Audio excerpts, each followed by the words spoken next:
नमस्कार दोस्तों, bloody tax के आज के इस बहुत ही ज्यादा हैरान कर देने वाले खौफनाक एपिसोड में आप सभी लोगों का बहुत बहुत स्वागत है। दोस्तों, ब्लडी टैक्स के आज के इस एपिसोड में आगे बढ़ने से पहले हम लोग आप लोगों को दिल से नव वर्ष की हार्दिक शुभकामनाएं देना चाहते हैं। Happy new year guys. दोस्तों, आज की जो कहानी है ये बहुत ही ज्यादा डरावनी है, इतनी ज्यादा हैरान कर देने वाली है कि आप लोग सोचेंगे कि थैंक गॉड ऐसा कुछ हमारी जिंदगी में नहीं हुआ है। जब एक बच्चा अपनी नॉर्मल जिंदगी जी रहा होता है, छुट्टियां मनाने के लिए अपने रिलेटिव्स के घर पर जाता है, ऐसा सोचता है कि मैं अपने वेकेशंस को एंजॉय करूंगा, लेकिन उन वेकेशंस में उसके साथ कुछ ऐसा घट जाता है तो उस बच्चे के साथ क्या कुछ बीतेगी दोस्तों, जस्ट इमेजिन। आज की ये कहानी आधारित है एक लड़की के ऊपर, जिस लड़की का नाम था किरण। किरण की दो बहनें हुआ करती थी, शालिनी और सिमरन। दरअसल हुआ क्या था ये जिया आप लोगों को अब आगे बताएगी। जो किरण की बहन शालिनी और सिमरन थी, ये लोग सोचते हैं कि हम मामा के घर जाएंगे और वहां पे कुछ दिन रहने के बाद हम लोग मौसी के घर जाएंगे, क्योंकि उनका घर नया नया बना हुआ था और वहां पे इन लोगों को देखने के लिए जाना था। तो उनके मामा के घर पे उनकी मौसी की लड़की पिया भी आई हुई थी, तो बोलती कि ठीक है तुम लोग भी मेरे घर पे चलो और बहुत इंजॉय करेंगे, बहुत मस्ती करेंगे। वहां पे उनके दो भैया भी थे, तो ये लोग ऐसा ही करते हैं। इनके फैमिली सब लोग इनकी मौसी के घर चले जाते हैं, किरण की मौसी के घर, और वहां पे इसके दो भैया होते हैं, एक का नाम पप्पू और एक का नाम छोटू होता है। इनके साथ ये लोग खेत में जाते हैं जहां पर इनकी मौसी और मौसा काम कर रहे होते हैं। एक्चुअली ये लोग पंजाब के रहने वाले लोग हैं। तो फिर ये लोग जाते हैं वहां पे, खेत में थोड़ा काम वाम करवाते हैं, हेल्प करते हैं उनकी। उसके बाद शाम को अपने घर वापस आ जाते हैं। यानी मौसी के गांव का बात कर। हाँ, मौसी के गाँव में पहले ये लोग अपने मामा के घर पे घूम लिए। हाँ। मामा के घर पे मौसी के बच्चे भी आए हुए थे। मौसी के बच्चे जिद करने लगते हैं कि तुम भी हमारे घर चलो, क्योंकि नया नया घर बना था उनका। तो अभी इधर के सारे लोग मौसी के घर चले गए। हाँ। खेत वेत में काम करा और फिर घर लौटे। फिर क्या हुआ? उसके बाद ये लोग घर पे आए, घर पे रात का खाना वाना खाए, और जैसा कि होता है कजिन्स होते हैं, जो भाई बहन होते हैं, कि चलो हम लोग मस्ती करेंगे, अपने रूम में बैठ के या तो कोई गेम खेलेंगे या तो कोई स्टोरी सुनाएंगे। तो ऐसे ही सिमरन और शालिनी दोनों छोटी थी किरण से, तो ये लोग जिद करने लगती है, भैया भैया प्लीज आप भूतिया कोई कहानी सुनाओ ना हमको, बहुत मतलब कोई ऐसी भूतिया स्टोरी जो इंसिडेंट आपके गाँव में हुआ होगा या आपको किसी ने सुनाया होगा। तो भैया लोग सोचते हैं कि ठीक है कोई बात नहीं, बच्चे इतना जिद कर रहे हैं, उनसे छोटे थे तो कोई बात सुना देते हैं। तो छोटू भैया और सुनाना कहानी स्टार्ट करते हैं, और बहुत सारी भूतिया कहानी ऐसे सुनाते हैं जिसकी वजह से सिमरन को बहुत ज्यादा डर लगने लगता है। जो सिमरन, जो उसकी सेकंड नंबर की बहन थी किरण की, उसको इतना ज्यादा डर लगने लगता है कि वो ना पसीना पसीना होने लगती है। अच्छा, उस समय वहाँ पे कोई बड़ा मौजूद नहीं, सिर्फ बच्चे हाँ। कमरे में बैठ के कहानी एक्सचेंज कर रहे थे। हाँ, फिर उसके बाद ये लोग सोचते हैं कि स्टोरी अब छोड़ देते हैं, नहीं सुनाएंगे, क्योंकि सिमरन बहुत ज्यादा डर गई थी, उसको पसीना आने लगा था, उसको ना उसका सांस ऊपर होने लगा था, और पता नहीं क्यों किसी की स्टोरी सुन के ऐसी हालत कैसे हो सकती है, मतलब लेकिन उसकी हालत बहुत खराब हो गई थी। तो भैया लोग बोलते हैं कि जिद करने की कोई जरूरत नहीं है, इसकी तबीयत खराब हो रही है, जाओ तुम लोग सो जाओ। तो अपने अपने कमरे में जाते हैं और ये लोग सो जाते हैं। जब सुबह सुबह सिमरन की आंख खुलती है तो उसको बहुत ज्यादा फीवर था, इतना ज्यादा फीवर था, और उसका मतलब जो फेस था वो बिल्कुल चेंज लग रहा था। इसको पूरी बॉडी इसकी तप रही थी, और उसको बुलाते हैं डॉक्टर को और ट्रीटमेंट करवाते हैं। लेकिन डॉक्टर के जानने के 1-2 घंटे बाद वो अपने रूम से बाहर निकलती है और आंख बंद करके पूरे बाहर जो भी उनका आंगन था वहां पे घूमने लगती है और जोर जोर से चिल्लाने लगती है। मतलब ऐसा आंख बंद करके रखी है और बहुत जोर से पूरा लाउडली चिल्ला रही है। अच्छा। और पता नहीं क्या क्या बोल रही थी। सब लोग डर गए कि यार इसको फीवर था और ऐसे उठ के इधर आ गई और ऐसी हरकत क्यों कर रही है। हाँ, फिर मतलब इतना ज्यादा क्यों चिल्ला रही है। सब लोग टेंशन में आ गए, उसको ले जाकर सुला दिए और सोचे शायद फीवर की वजह से ऐसा हो रहा होगा। उनको अभी तक कोई भनक नहीं थी कि कुछ अलग दुनिया की वजह से इसके साथ ये सब चीजें हो रही है।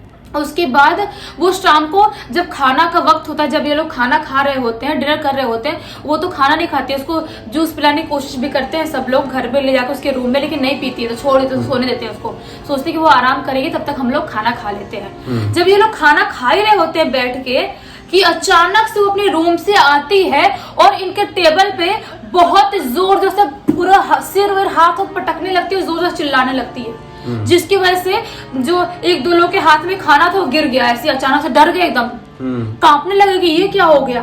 उसके बाद बहुत जोर से सिर पीटने लगती है, टेबल को पूरा सामान, टेबल से खाना सब नीचे गिराने लगती है।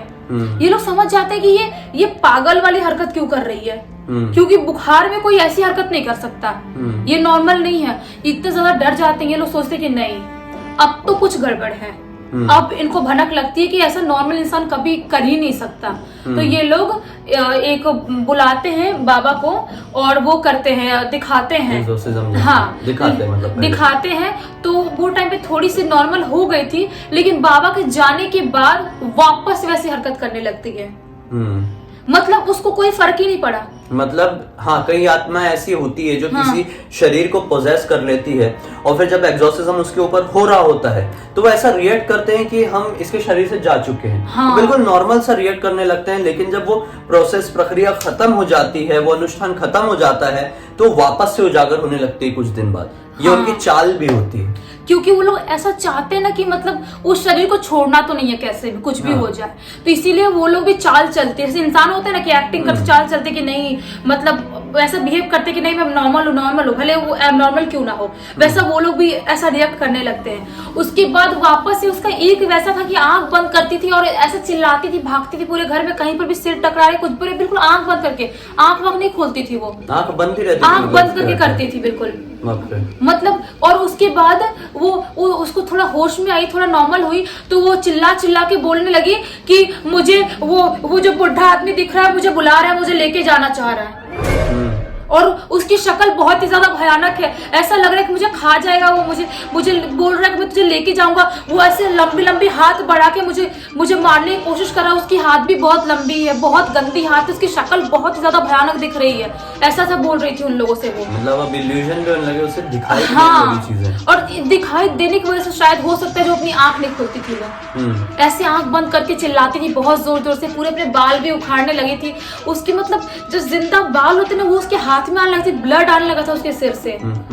इस तरह का मैंने एक केस सुना हूँ। हाँ, का है। फिर उसकी हालत इतनी ज्यादा खराब हो जाती है कि वो लोग सोचते कि नहीं अब नॉर्मल नहीं है, उसको अभी कुछ दिखाई भी देने लगा है। तभी जो सिमरन थी उसके पापा को बुलाते हैं और बोलते हैं कि एक काम करते हैं, मामा का घर लेके चलते हैं इसको। वहाँ पे कोई जानकार बाबा है वहाँ पे जो देखेंगे तो शायद ठीक हो जाए। तो ये लोग जब मामा के घर निकलने के लिए जा रहे होते हैं, वो टाइम पे इतनी आसानी से नहीं निकल पाते हैं ये लोग। जब निकलने के लिए जा रहे होते हैं बहुत जोर से बारिश होने लगती है और बिजली कड़कने लगती है बहुत जोर से, और ये लोग कैसे भी करके भगवान का नाम लेते हैं, बहुत प्रे करते हैं और उस घर से निकलते हैं। कैसे करके गाड़ी अरेंज नहीं कर पा रहे थे, गाड़ी एक बीच रास्ते में खराब हो गई, वापस से गाड़ी अरेंज करना पड़ा। मतलब जो चीज थी, जो स्पिरिट थी, उस घर से जाना नहीं चाह रही थी और इनको लेके जाना नहीं देना चाह रही थी। कैसे भी करके मामा घर पे ले जाते हैं, वहां पे बाबा को बुलाते हैं और बहुत ही ज्यादा मुश्किल से झाड़ फूक करते हैं। उसके बाद वो थोड़ी नॉर्मल होती है। उसको फिर अपने घर पापा बोलते हैं उसके कि अपने घर इसको लेके चलते हैं अब, क्योंकि वो डर जाते, सोचते मेरी बेटे को ऐसा कुछ हो गया। तो वैसे गई थी इधर बाहर रिश्तेदारी में गई थी, उसके साथ ये सब चीजें हो गई। उसके पापा इतने डर जाते, बोलते कि नहीं अब यहाँ पे नहीं रहेगी, मैं इसको अपनी बेटी को अपने घर लेके जाऊंगा, इसकी जान मेरे लिए बहुत प्यारी है। तो उसके पापा अपने घर लेके आते हैं। घर लाने के बाद उसके साथ वापस से सेम चीजें शुरू हो जाती है और इस बार जो उसके साथ चीजें होने लगती है वो बहुत ज्यादा कंडीशन खराब हो गई थी उसकी। इस बार तो वो खुद की बॉडी से खून भी निकालने लगी थी नाखून से मार के, और बोल रही थी कि वो मुझे मार रहा है, वो मुझे काट रहा है, मुझे मार रहा है। ऐसा बोलती थी कि मुझे काट रहा है, उसकी लंबी दांतों से काट रहा है और खुद के हाथ से कर रही थी ऐसा। मतलब उसके अंदर की आत्मा ने इस बार फिर से चाल चली थी। हाँ, इस बार उसके बाद मतलब इसके पापा बहुत ही ज्यादा दूर से एक बाबा को बुलाते हैं जो बहुत ही ज्यादा फेमस बाबा थे, जिन्होंने ऐसी बुरी आत्माओं को भगाया था इससे पहले। उनको लेके आते हैं और इस बार बहुत अच्छे से दिखाते हैं उसको और उसको ताबीज पहनाते हैं। और वो ताबीज पहनने के बाद वो जाके नॉर्मल होती है, लेकिन उसकी हालत इतनी खराब हो गई थी, उसकी पूरी बॉडी सूख गई थी। ऐसा लगा उसकी बॉडी में खून कुछ नहीं है, उसकी आंखें पूरी काली हो गई थी, उसका फेस पूरा डल हो गया था। मतलब उसकी एकदम हालत खराब हो गई थी। उसके बाद से आज तक कभी वो अकेले नहीं रह पाती है। हमने वो फिल्म देखे थे ना जो exorcism of Emily rose, real वाकया था एक्सॉर्सिज्म ऑफ एनालिस मिशेल जैसा, वैसे ही कुछ लग रहा है। हाँ, ऐसे और भी लोगों के साथ होता है, सिर्फ उसके साथ इसलिए हुआ क्योंकि उसका कंडीशन बहुत खराब, उसके 7-8 आत्माओं ने पजेस कर लिए थे, इसके लिए उसके ऊपर फिल्म बनी। लेकिन उसके लिए जो फिल्म बनी थी एनालिस मिशेल के ऊपर, मतलब उसका अलग ही केस था। एनालिस मिशेल का ऐसा था कि उसको 6 आत्माओं ने किया था पजेस।